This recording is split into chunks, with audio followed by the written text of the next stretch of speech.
Assalamualaikum warahmatullahi wabarakatuh. Perkenalkan, nama saya Rizwan Yudi. Saya membuat video ini dengan tujuan untuk memenuhi nilai mata kuliah cloud computing yang dibimbing oleh Bapak Muhammad Ikhwan Saputra Eskom. Jadi di UTS ini itu tugasnya itu adalah mencari salah satu jurnal penelitian nasional atau internasional yang memiliki ISSN atau nomor seri, siapa publishernya, terbit maksimal 5 tahun ke belakang, yang membahas tentang teknologi cloud computing, implementasi, perbandingan, rancangan, atau evaluasi, atau lainnya.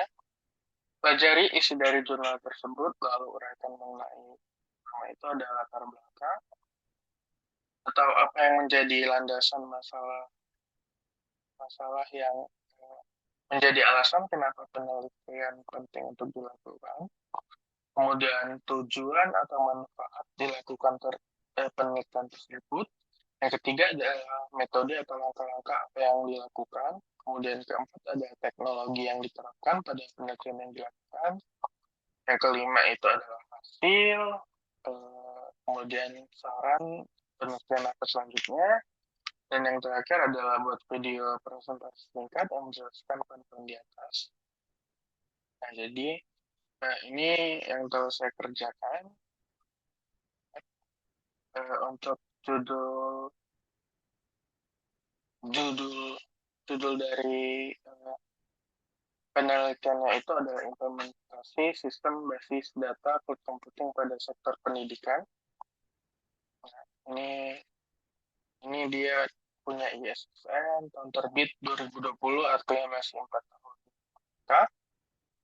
Jumlah halamannya itu ada 8 halaman. Ini halaman dari jurnalnya yang bisa kita download.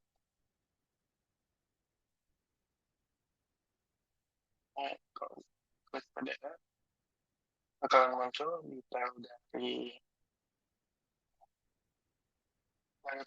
penelitiannya.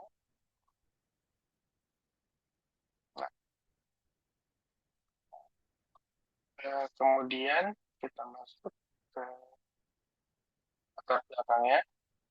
Jadi penelitian ini dilatar belakangi oleh perkembangan pesat teknologi informasi dan komunikasi, khususnya di computing.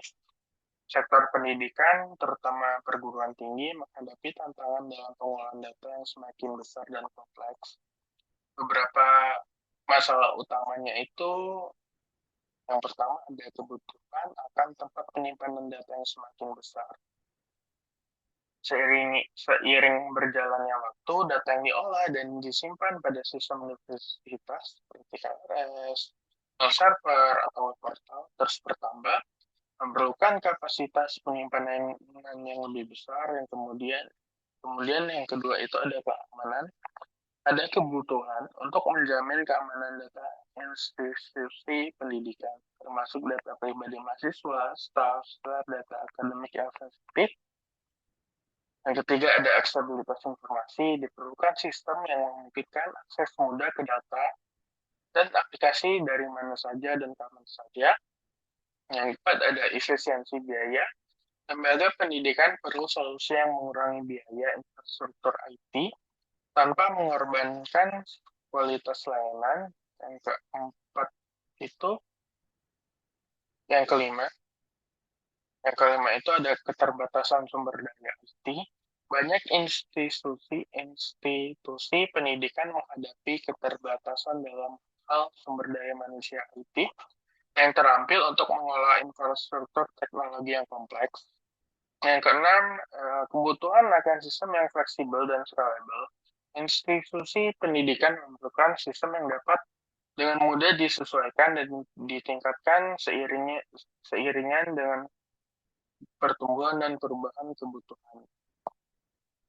Nah, kemudian kita masuk tujuan dan manfaat dari penelitian ini. Yang pertama, mengetahui apakah cloud computing dapat diterapkan secara efektif pada sektor pendidikan khususnya di perguruan tinggi Indonesia. Kemudian yang kedua ada mengidentifikasi, menganalisis manfaat spesifik yang dapat diberikan oleh teknologi cloud computing dalam konteks pendidikan tinggi, memahami model-model layanan cloud computing, SaaS, PaaS, IaaS, dan bagaimana masing-masing dapat dimanfaatkan dalam lingkungan akademik. Kemudian kita akan mengeksplorasi tantangan dan potensi resiko dalam penerapan cloud computing di institusi pendidikan. Kemudian memberikan wawasan tentang bagaimana cloud computing dapat meningkatkan efisiensi dan efektivitas operasional di sektor pendidikan. Nah, manfaatnya itu memberi pemahaman yang lebih baik kepada pemangku kepentingan di sektor pendidikan tentang potensi cloud computing dalam meningkatkan kualitas layanan pendidikan. Yang kedua itu menyediakan dasar teoritis dan praktis bagi institusi pendidikan yang mempertimbangkan untuk mengadopsi teknologi cloud computing. Itu ada mengidentifikasi area-area di mana cloud computing dapat memberikan dampak positif terbesar dalam konteks pendidikan tinggi, kemudian membantu institusi pendidikan dalam membuat keputusan yang lebih informasi mengenai investasi teknologi dan strategi IT jangka panjang. Yang terakhir, berkontribusi pada literatur akademik tentang penerapan teknologi informasi dalam pendidikan, khususnya dalam konteks Indonesia. Kemudian ada metode atau langkah-langkah penelitian. Yang pertama ada mengidentifikasi masalah, perumusan tujuan penelitian, kemudian dikumpulkan datanya, kemudian dianalisis, dan kemudian interpretasi hasil, kemudian penarikan kesimpulan. Nah, teknologi yang diterapkan itu yang pertama itu adalah software as a service, layanan perangkat lunak yang diakses melalui internet tanpa perlu instalasi lokal. Kemudian ada platform as a service, layanan yang menyediakan platform pengembangan aplikasi tanpa perlu mengolah infrastruktur yang mendasarinya. Kemudian ada infrastruktur as a service, layanan yang menyediakan infrastruktur IT dasar seperti server virtual, penyimpanan, dan jaringan. Kemudian hasil penelitiannya itu menunjukkan bahwa layanan cloud computing memiliki beragam manfaat bagi sektor pendidikan, terutama dalam meningkatkan efisiensi dan efektivitas. Nah, pertama itu adalah aksesibilitas data yang tinggi. Cloud computing memungkinkan akses ke data dan aplikasi dari mana saja dan kapan saja selama terhubung ke internet. Nah, sehingga hal ini mendukung pembelajaran jarak jauh dan fleksibilitas dalam proses belajar mengajar. Kemudian ada stabilitas sistem. Institusi pendidikan dapat dengan mudah meningkatkan atau menurunkan kapasitas penyimpanan dan komputasi sesuai kebutuhan server.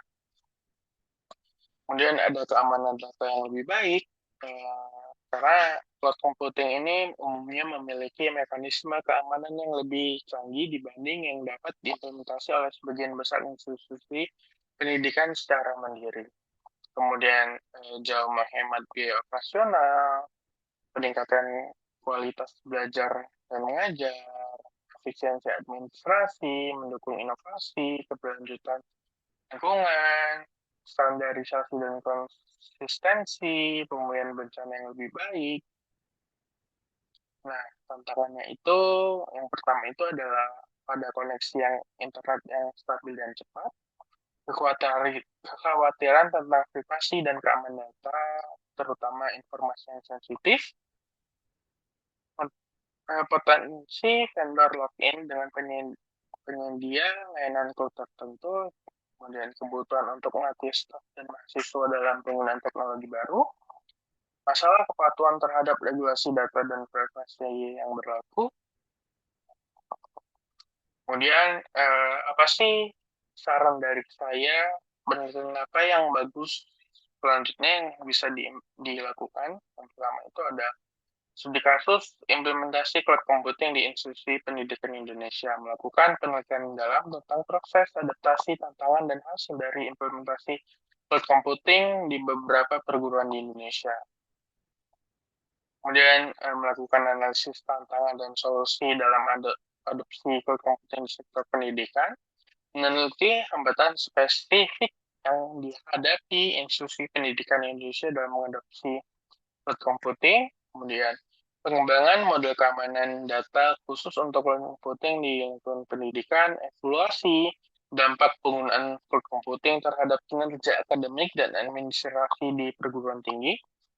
Dan yang terakhir itu adalah mengembangkan kurikulum berbasis cloud untuk pendidikan tinggi, meneliti bagaimana cloud computing dapat diintegrasi ke dalam kurikulum berbagai disiplin ilmu. Mungkin vlog dari saya cukup sampai di sini. Saya akhiri. Assalamualaikum warahmatullahi wabarakatuh.